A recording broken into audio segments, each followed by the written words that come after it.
Hello everyone! Today I would like to present to you the classes, how they work and what they are supposed to represent for your character. There are currently 17 classes represented in the system, which all have a unique way of fighting. A class is supposed to represent how your character will be fighting, although it is not the only thing it can provide. There are multiple non-combat features which you can choose if you want to make a character which is more heavily focused on solving crimes, getting out of trouble, or better convince someone of your true intentions. There are support, martial, and magical classes. These are no real categories, but give a general idea of the class's focus. Support classes enhance the equipment or prepares a combat area outside of combat. This can be through crafting items or setting up traps. Martial classes focus on non-magical fighting with weaponry or hand-to-hand combat. Magical classes focus on casting spells, either damaging, healing, or supporting. You can choose to play a magical class to gain better spells, but mainly use a weapon during combat, or you use a martial class, while through level ups gain features to cast a few spells. Your options are open. Multiclassing, as it is seen in D&D or Pathfinder, is not possible, but since the majority of the features gained through classes are open to pick, you can freely choose between them. That makes multiclassing also not really necessary. Every class consists out of 20 levels: base features, locked features, and class features. The base features define the basics of the class and what makes it unique. The locked and class features can be chosen in between the base features, one for each level. Locked features increase the base class feature or use it for different abilities, while the class feature is open for anyone to pick, as long as the requirements are met. Before I introduce you to the classes, feel free to subscribe if you are interested in seeing more. I'd highly appreciate it. Alchemist. The Alchemist is specialized in brewing all kinds of potions, medicine, bombs, and liquors. While everyone is able to brew simple potions, the Alchemist can create their own potion recipes and make more powerful ones. They get bonuses to use and make their own potions, which they can do by using the integrated crafting system. They also always gain a new recipe during level ups. Barbarian. The Barbarian is an extremely aggressive warrior. They're mostly out to deal as much damage as possible and run around the battlefield to hit as many people as they can. Their rage allows them to deal more damage than usual. Chaotic. The Chaotic uses the chaos or corrupted magic, which on intensive use start to change people.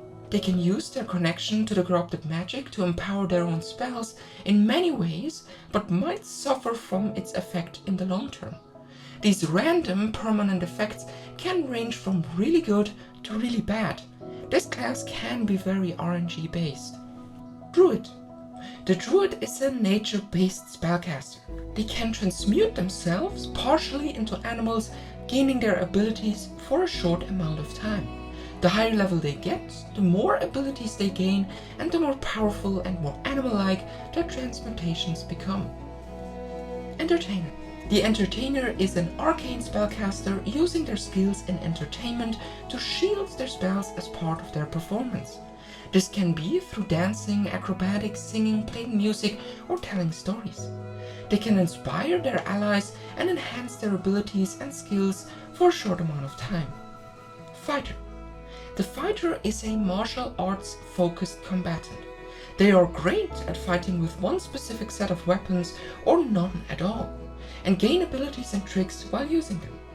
These can range from wielding long pike-like weapons, large swords, wielding two weapons at once, fighting hand-to-hand, and more. Forgemaster. The Forgemaster is a crafting-based class which can create their own equipment. These can range from melee, ranged, or powder weapons, armor and shields, or any kind of vehicle. They can craft equipment on higher quality with their own custom designs, using the integrated crafting system. They gain bonuses on using their own crafted equipment. Knight. The Knight is a protective warrior, protecting their allies nearby by their near presence and disrupt the enemies on their attacks, or allow their allies to gain benefits of their protection. They usually wield heavy armor and shields. Marksmen. The marksman is a ranged focused warrior, using bows, crossbows, slings, muskets, rifles, or machine guns. They focus on one target at a time and gain a greater chance to hit them while on the move, or partially hidden or covered by an object. Neophyte. The neophyte gains their abilities from some sort of patron, a powerful being or magic users which can provide powers to the neophyte. Which creature provides the power does not matter. What they mostly stand for or embody is more important. Neophytes can call upon their patrons to grant them a specific magical ability based on their patron's embodiment. These embodiments can be righteousness, warfare, trickery, chaos, and more. Rogue. The rogue is a master at stealth, gathering information and assassination from the darkness. They deal an incredible amount of damage when striking from a hidden place or knowing a creature's weaknesses. They can master the crafting of poisons and toxins by coating their weapons with them or spike an enemy's drink. Sacrificed. The sacrificed gain their ability through sacrificing their own blood and maybe even body parts. This allows themselves to enhance their spells by making them more powerful, lasting longer, or increase their range. The higher level they get, the more they can sacrifice. Sanguinus.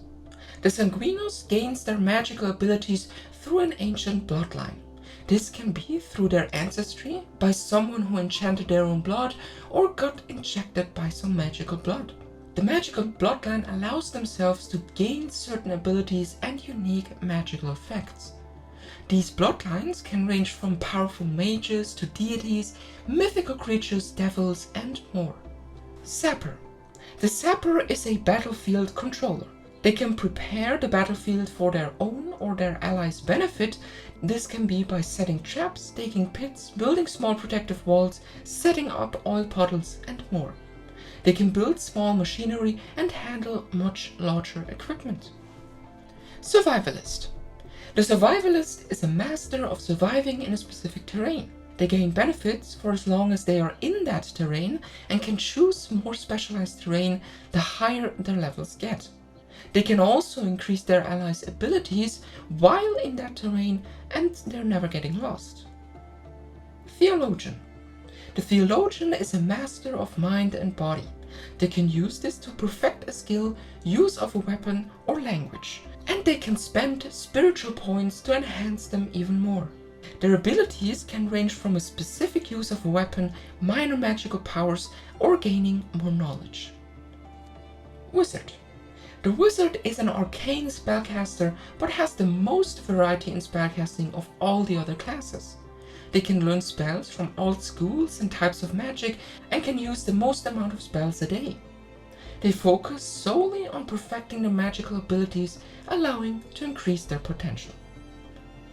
These have been the 17 classes, with some of the names still being work in progress. You do not have to stick to the chosen class and be a wizard who fights like a fighter with magical abilities. You are free to pick and choose from the class features provided and maybe even add your own. There are also some classless features which everyone can choose from. These have either a combat, magic, or roleplay focus. If you got some ideas for renaming the classes, questions about the features themselves, or other details you would like to know about the classes or the system as a whole, feel free to comment down below. Thank you very much for watching, good gaming, and goodbye.